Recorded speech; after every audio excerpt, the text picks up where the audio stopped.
पालघरमध्ये भाजपने शिवसेनेला धक्का दिला। माजी जिल्हा परिषद अध्यक्ष प्रकाश निकम भाजपात प्रवेश करणार आहेत। निलेश सांबरे यांना शिवसेनेत प्रवेश दिल्यानं प्रकाश निकम नाराज। शिवसेनेला पालघर जिल्ह्यात त्यामुळे मोठं खिंडार पडलं। प्रकाश निकम यांच्यासोबत युवासेना जिल्हा प्रमुख रिकी रत्नाकर देखील भाजपमध्ये पक्ष प्रवेश करणार आहेत। निकम यांच्यासोबत जव्हार मोखाड्यातील बडे नेते, जिल्हा परिषद सदस्य आणि पंचायत समिती सदस्य देखील पक्ष प्रवेश करणार असल्याची माहिती आहे। तर भाजपमध्ये पक्ष प्रवेश करण्यासाठी निकम आपल्या प्रमुख पदाधिकारी आणि कार्यकर्त्यांसह मुंबईकडे रवाना झाले।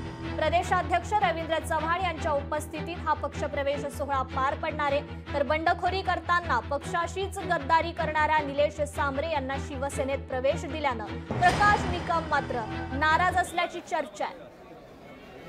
15 साल भारतीय जनता पार्टी पालघर जिल्हा माझ्या पक्षामध्ये मला खूप मोठा सन्मान दिला, मला मान दिला।